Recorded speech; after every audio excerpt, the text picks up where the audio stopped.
Henning, er der nærmere chancer for at komme til at få en klipning i barberstøvlerne der? Ja.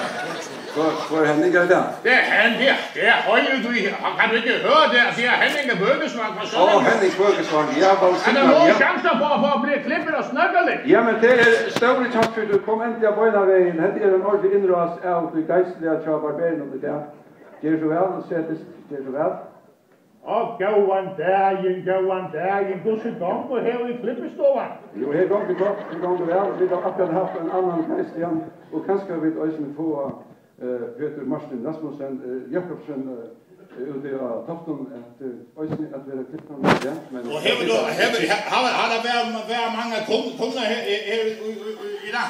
Ja, vi har haft løjde, og omkring af dem har også været tjavaldesmæver, men det er kanskje ikke hverfor frisør i initiativ. Nej, det er lykke at blive. Det kan bare være en jævnere frisør og sådan en mænd og sådan. Ja. Det samme som også i en kommune. Ja, det er man også bedst.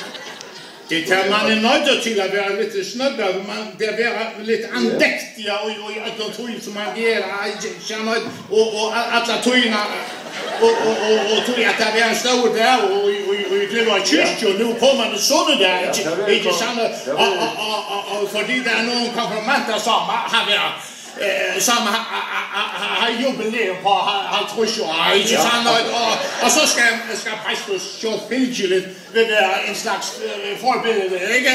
Og så vil jeg gerne bare være snødgav af sind. Ja, men hvert præsten skal tage sig for konfirmanden, og så skal alle præsten kanskje at lære frem til den og smitte det. Det er forfærdeligt vanskeligt at være præstet i sådan der. Du kan man altruisere, siger man konfirmere, så er man så nær dæger. Man er så nær dæger, når man udbetalt sig, når man vil konfirmere, og så altruisere, så er man næsten dæger. Så der skal man i grunden sige. Jeg har også tid en historie, som kommer fra mig selv, altså fordi jeg var engang præst i Vireje. En gang der var konfirmander, og så jeg aftalt med, at han havde ikke for mig mellem ørerne, men han skidt med det. Og jeg kunne ikke få ham til at huske noget som helst. Jeg kunne spørge ham, ellers kunne jeg ikke konfirmere ham. Og så siger jeg til ham, når vi nu kommer til konfirmationen, ikke sant, så måste du mindes til disse patriarkerne højde. Altså Abraham, Isak og Jakob.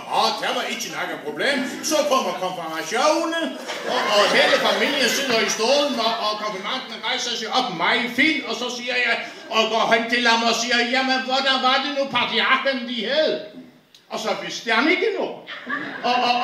Og jeg sagde, ja, desværre, jeg bliver nødt til at dumpe dig, du må komme igen i hest. Og så fik jeg en aftale med hans far, fordi han havde mange sager og vægter, og han havde trusje vægter i Chatlandet.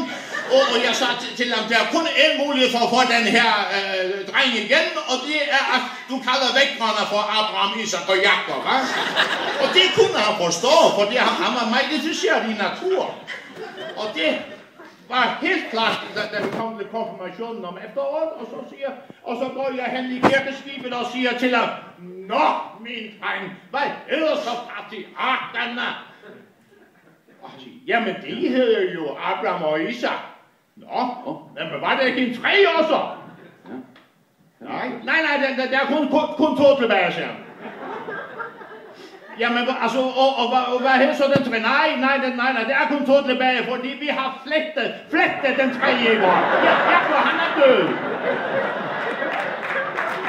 Det er sådan noget, man er nødt til at sige, når man er præster. Man må bare få det hele til at fungere. Livet er så kort, ikke sandt? Og tak skal du have. Er det også 100%? Det er 100%.